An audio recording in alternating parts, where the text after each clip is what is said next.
22ª razão por que não guarda o sábado. Assim, o autor de 30 razões por que não guarda o sábado apresenta sua 22ª razão. O apóstolo Paulo era apóstolo dos gentios, e embora tenha dito que tudo de proveito ele ensinou, e que ensinou todo o conselho de Deus, nada ensinou acerca da necessidade da guarda do sábado. E ele continua: se Paulo concordasse com a necessidade da guarda do sábado, obrigatoriamente teria ele ensinado essa doutrina, porque como doutor dos gentios, a quem se diz ter ensinado todo o conselho de Deus, não se justifica tamanha omissão em uma questão doutrinária. Se ele não tratou desse assunto, é porque não deu valor nenhum, pois, do contrário, teria ele orientado seus seguidores. E então ele cita aqui Atos capítulo 20, de 18 a 21, 26 e 27. Vós bem sabeis que desde o primeiro dia que estive entre vós na Ásia, como todo o tempo me portei no meio de vós, servindo ao Senhor com toda a humildade, com lágrimas e tentações que pela cilada dos judeus me sobrevieram. Como nada que seja útil deixei de ensinar, e ensinar publicamente e de casa em casa, testificando tanto aos judeus quanto ao grego a conversão a Deus e a fé no Senhor Jesus Cristo. Portanto, no dia de hoje, vos protesto que estou limpo do sangue de vós, porque nunca deixei de vos anunciar todo o conselho de Deus. E então ele continua aqui a sua narrativa. Que tranquilidade de consciência diante da igreja de Éfeso e também diante de Deus, ter anunciado tudo o que é útil e todo o conselho de Deus. Se Paulo diz ter anunciado tudo o que é útil e todo o conselho de Deus, e ao mesmo tempo não encontramos em seus ensinos nada sobre a necessidade da guarda do sábado, é lógico que não faz parte do que é útil nem do conselho de Deus. Nada mais lógico e compreensível. E ele então resume: a obsessão do sabatismo é tão sem base e inútil como o legalismo moral dos judeus, que condenaram o próprio Filho de Deus por salvar, curar e libertar no sábado. Paulo diz: a letra mata, mas o Espírito vivifica, segundo os Coríntios 3, 6. Essa é a narrativa do autor em sua 22ª razão por que não guarda o sábado. Nós precisamos aqui levantar duas questões, ou fazer aqui duas abordagens. A primeira não é o fato de Paulo não ter escrito ou não ter nada escrito acerca de Paulo, dele ensinando sobre a santificação ao sábado, que ele tenha condenado esse mandamento, ou tenha deixado esse mandamento de lado, ou tenha tornado ele inútil. Pelo contrário, o fato de os judeus já serem identificados no primeiro século ali como observadores do sábado deve chamar muito a nossa atenção. Veja, o livro de Isaías, capítulo 56, apresenta muito bem como um gentil poderia se tornar um judeu. O capítulo 58 de Isaías, e o verso 13 e 14, já fala sobre como seria a santificação do sábado. Ezequiel, capítulo 20, o verso 12 e também o verso 20, diz que o sábado ali era um sinal de identificação. Portanto, os gentios, ao olhar para os judeus, eles já viam esse sinal de identificação muito claro. Então, a observância do sábado no meio judeu e vista do lado dos gentios já era um sinal muito claro, sempre foi. Ainda hoje é assim. O fato de Paulo, ao chegar em uma cidade onde não tem nenhum converso, e primeiro ele procurar os judeus para depois procurar os gentios, deve chamar nossa atenção, porque quando ele evangeliza os gentios, ele primeiro procurou sempre os judeus ali daquela localidade. E esse sinal de identificação, ou seja, essa observância do sábado, estará sempre em evidência. O fato muito importante a ser avaliado também é, por exemplo, o capítulo 20, daquilo que nós lemos, e o verso 19. Assim, Lucas escreveu acerca do que Paulo estava dizendo ali, o discurso de Paulo.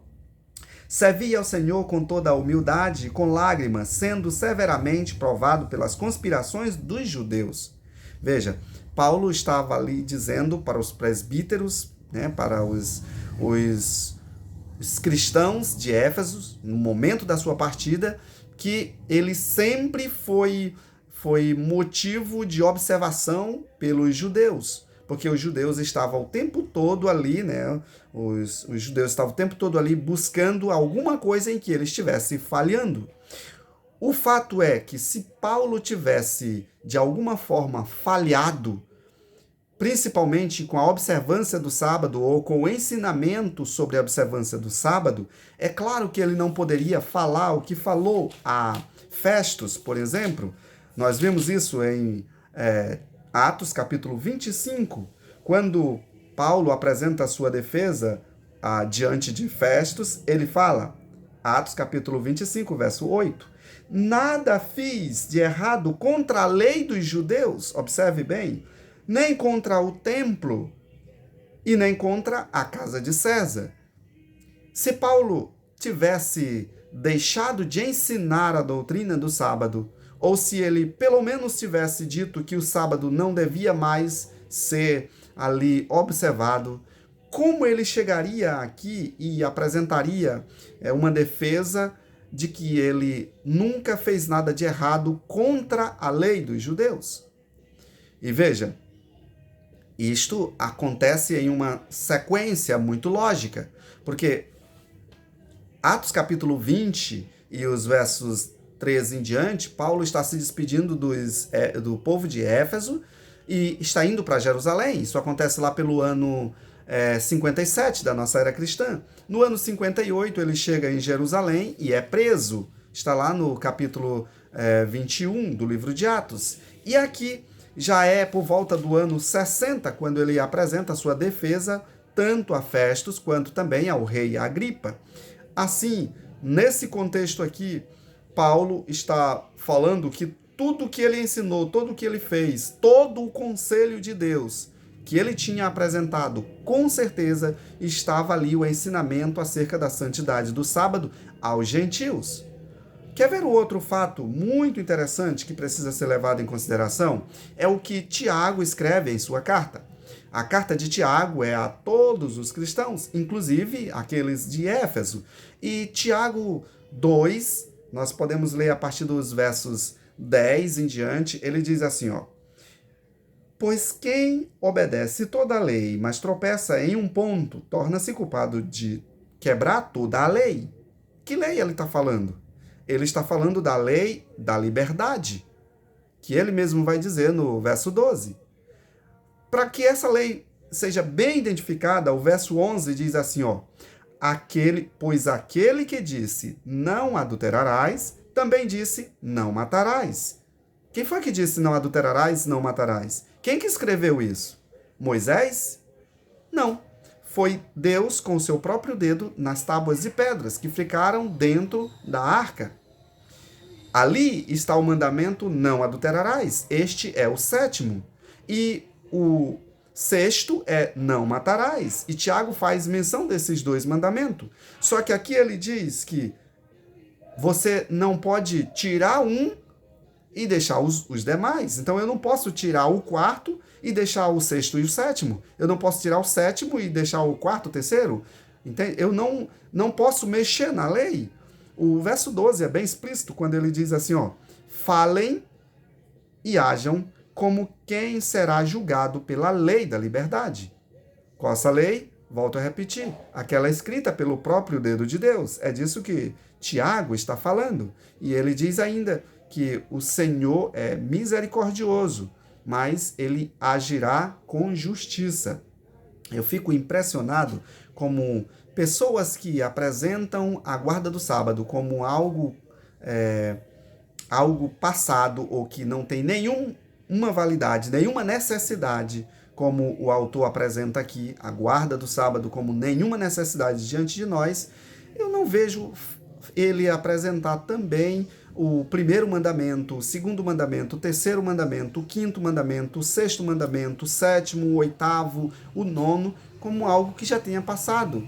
E a pergunta me vem, por que o 4º foi abolido e os demais não?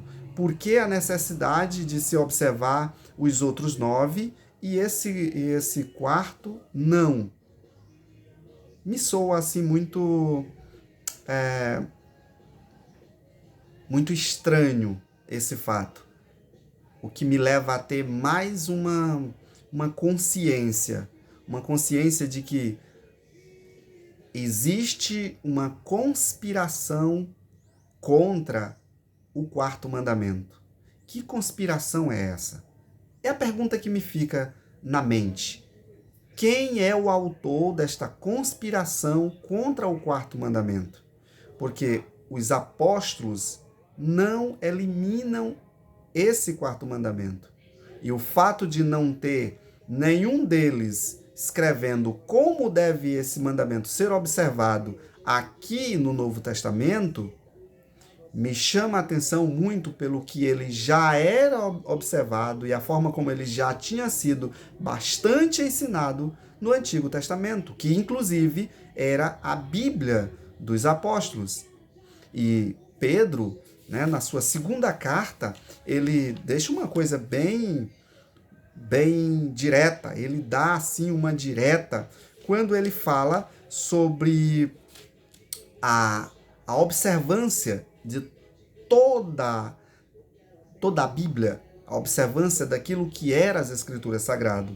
Está lá em Pedro, 2 Pedro, capítulo 1, e o verso 21, diz assim, ó: pois jamais a profecia teve origem de vontade humana, mas homens inspirados da parte de Deus, falaram da parte de Deus, inspirado pelo Espírito Santo. E o próprio Paulo fala que esta inspiração que teve origem, né, esses escritos que teve origem pelo Espírito Santo, né, do Espírito Santo,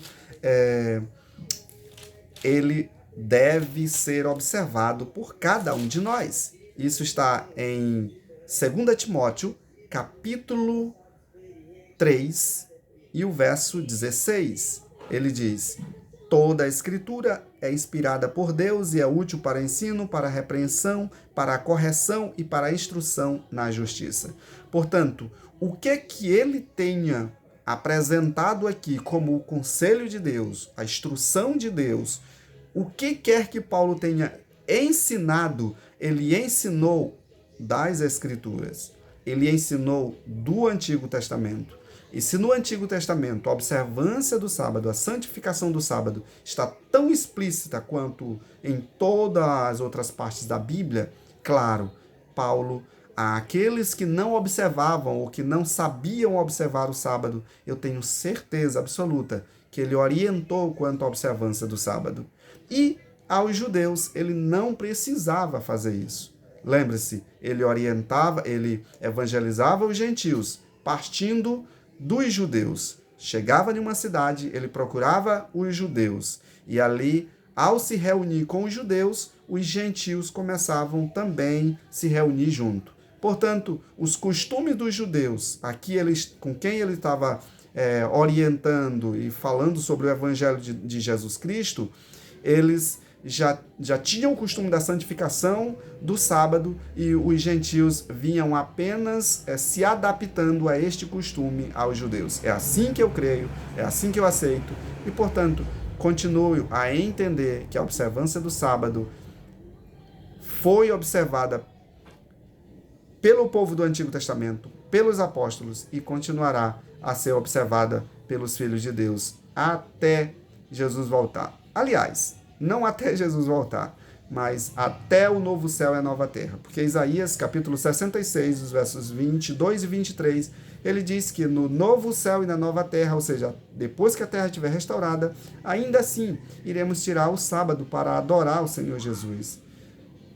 Tiraremos o sábado para louvar a Deus. Nós vamos a cada semana ao encontro de Deus para o adorá-lo.